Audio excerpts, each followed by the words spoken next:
Assalamualaikum warahmatullahi wabarakatuh. Jumpa lagi dengan gua Yanto dari Enjet Garden. Kali ini gua pengen tanya-tanya tentang tanaman anggur lagi. Udah lama nggak upload tentang tanaman anggur. Kali ini gua akan bertanya dengan narasumber yang sudah melanglang buana. Kalau Indonesia udah ke luar negeri segala ya. Nanti kita panggil orangnya Ceki. Oke, ini dia guys, narasumber kita yang udah Green screen-nya mantap ini. enggak Oh, nemu. mantap. Keren. Mantap guys. Halo, assalamualaikum guys.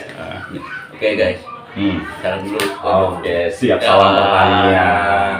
Udah lama nih gue nggak kolaborasi lagi dengan Om Eki.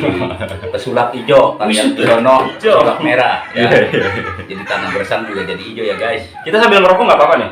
Oke, siap. Gak enak nih studionya, gitu takutnya nggak apa-apa. Oke, bebas. Studionya bebas. Karena polisi bisa diserap sama daun. Gimana nih, apa yang bisa kita bahas nih? Kayaknya udah lama juga nggak upload gitu. Iya, udah lama juga nggak upload karena gue juga lagi terjunnya ke pertanian palawija ya, nggak upload tentang pengangguran. Jadi banyak pertanyaan dari para subscriber nih. Om kolaborasi lagi dengan Om Eki. Oke siap, sekarang terwujud. Sekarang pertanyaan pertama dari subscriber gue. Gue baca kitab suci dulu ya. Kitab suci. Oke, ya pertanyaan pertama nih dari subscriber gua ya. Om, tolong tanyakan ke Om Eki dong cara perawatan anggur di musim hujan untuk pemula gimana Om? Perawatan anggur di musim hujan. Setelah melalang buana berpikir dan mencari ilmu ya, tentunya pengalaman juga gitu. Khusus jadi nggak semua tempat itu mudah untuk ditanamin anggur. Ya. Kalau misalkan tempat kita itu yang emang notabene itu sering banget musim panasnya atau panasnya jarang hujannya, itu ya nggak usah pakai greenhouse. Ya mungkin masih bisa dengan merawat secara kedisiplinan penyemprotan fungisida.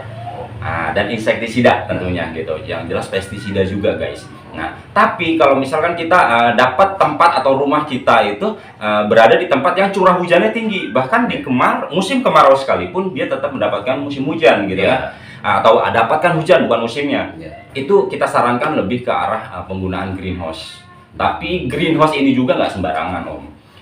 Kita bisa menutupi penyakit yang biasanya ada di musim hujan itu penyakit dari jamur Doni Midley atau jamur di bawah daun warnanya putih. Nah, itu tuh embun tepung.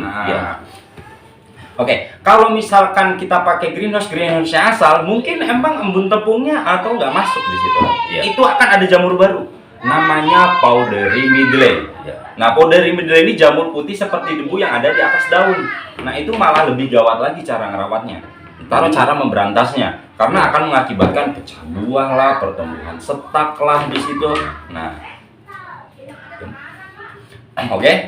Nah, kalau misalkan perawatan tetap, kalau misalkan di musim-musim hujan ini, biasanya saya melakukan penyemprotan itu seminggu sekali, dilakukan di sore hari atau di pagi hari sekitar jam 9. Dengan penyemprotan apa gitu, kalau misalkan jamurnya Doni Midley di bagian bawah, saya lebih percaya untuk melakukan penyemprotan seperti pestisida atau fungisidanya itu adalah kayak Nativo, Skor, nggak boleh, terus Ridomil Gold itu juga boleh. Hati-hati Ridomil Gold ada yang palsu juga ya guys. Kita kasih tahu Ridomil Gold ternyata nggak berefek. Nah, bisa jadi tergiur dengan harga murah ternyata repakin kemasan. Nah, terus kalau untuk walaupun asli sekalipun, tapi untuk menyimpan yang nggak benar itu juga bisa nggak berefek loh. Nah, ada masa expirednya juga ya. Ada masa expired, terus dia bisa memuai gitu. Jadi alangkah baiknya setelah pakai kemasannya itu diikat lagi, dikaretin lagi supaya dia tidak terkontaminasi sama udara yang ada di luar. Jadi itu menjaganya. Nah, itu perawatan yang sifatnya seperti jamur. Tapi kalau untuk hama-hama musim hujan atau hama-hama untuk produk-produk yang saya pakai itu ya satu, kalau mau yang gratis saya pun pakai. Jadi teman-teman mau tahu nih produk yang gratis itu pakai apa? Pestisida paling mematikan untuk hama. Tapi paling nyebelin untuk manusia karena getahnya itu kena tangan kita di sini tuh gatalnya minta ampun. Apa tuh Om? Oke, tanaman seri rezeki nih, tanaman seri rezeki seperti ini. Seri Nah, rezeki. ini seri Ya. rezeki. Jadi sejenis tanaman aglonema yang memiliki batangnya itu besar, tapi daunnya warna hijau, ada totol-totol atau polkadot warna putihnya. Iya. Nah, itu tuh gatal banget. Nah, cara pakainya gimana? Nggak usah pusing-pusing. Tulis aja insektisida dari seri rezeki di YouTube itu semua ada loh. Di semua itu informasi semua YouTube. Cara bikinnya tuh untuk dicacah-cacah, masukin ke air, airnya kita ambil, kita semprotin. Bukan cuma tanaman anggur, Semua jati. tanaman juga ya. Ya pokoknya hama-hama yang mengganggu tanaman kita itu, kalau misalkan sifatnya dia tuh ke manusia aja gatal. Manusia itu Iya. monster loh, dianggap Iya. sama si semut Iya, atau iya. dianggap sama si hama gitu. Apalagi kena hama yang bukan orang, tapi ke hewan-hewan yang kecil ini. Mereka akan tersiksa banget dan bisa jadi mati juga gitu. Bahkan mati deh gitu. Jelas ya guys. Nah, sekarang ada pertanyaan nih untuk pemula juga tentang greenhouse-nya. Nih, rekomendasi untuk plastik ya. Yang paling murah kan plastik UV nih. Itu kan ada yang 100 mikron, 150 sampai 250 mikron. Nah, untuk khusus penghobi anggur, kira-kira rekomendasinya yang berapa mikron tuh? Oke, kalau untuk spek terbaik untuk produksi, sebenarnya kita pakai greenhouse itu bukan untuk mengurangi panasnya.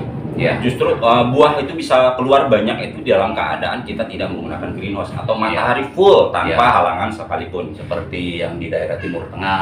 Ya. Tanpa halangan. Tapi karena kita di Indonesia itu iklimnya tropis, lebih banyak musim hujannya, makanya UV itu dipasang untuk menghindari musim hujan tersebut. Nah, kalau misalkan pemakaian terbaik untuk produksi itu berapa? Pemakaiannya ada di 150 mikron. Kandungan UV-nya atau UV yang dicampurkan di dalam suatu material plastik itu sebesar 7%. Blocking UV, artinya 7% itu dari 100% pancaran matahari di blok 7%. Nah, kalau misalkan teman-teman pengen kalau di online gitu susah nyarinya gitu. Kalau misalkan nggak mesen biasanya susah. Tapi kalau di Thailand tuh banyak banget yang seperti itu. Kalau itu ya maksa pakai yang 200 mikron 14% blocking UV-nya, is oke, nggak apa-apa, masih tetap bisa berbuah. Daripada kita nggak pakai UV sama sekali, apalagi saya pernah ada di Bogor, itu curah hujannya tinggi banget di situ. Tinggi banget. Saran saya untuk warga Bogor pengen sukses membuahkan anggur ya tetap harus wajib pakai UV, terutama di Bogor yang banyak banget curah hujan gitu.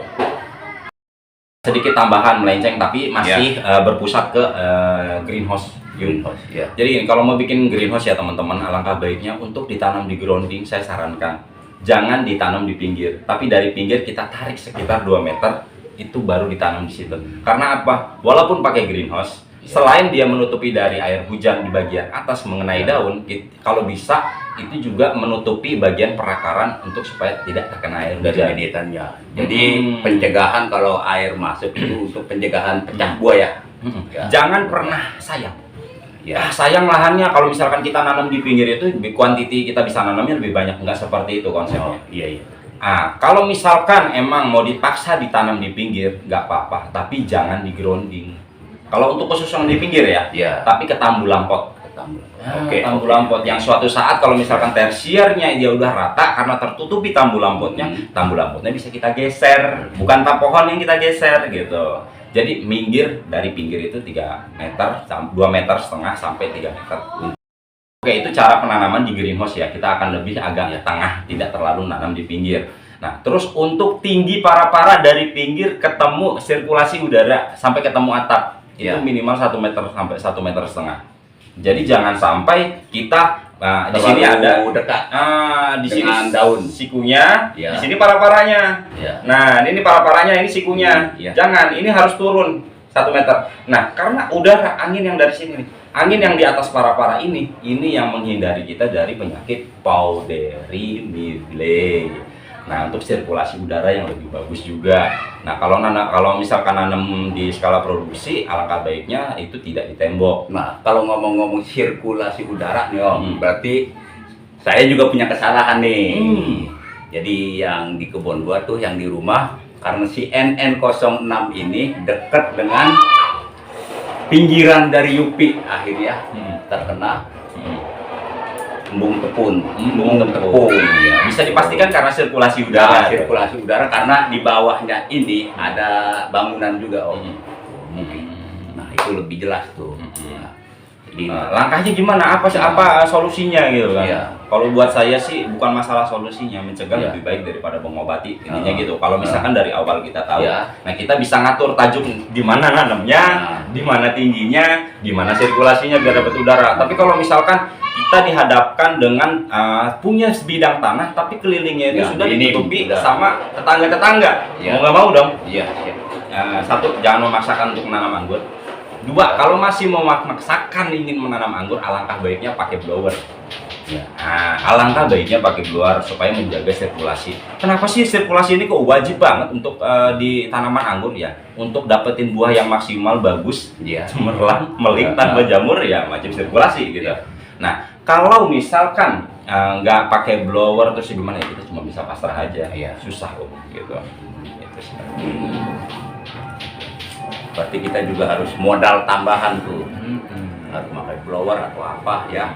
Kalau Untuk menghindari sirkulasi udara, untuk menghindari si jamur tumbuh ini ya, sirkulasi udara. Bisa nggak kalau misalkan ada jamur itu terus kita semprot pakai fungisida? Saya jawab dengan lantang. Bisa.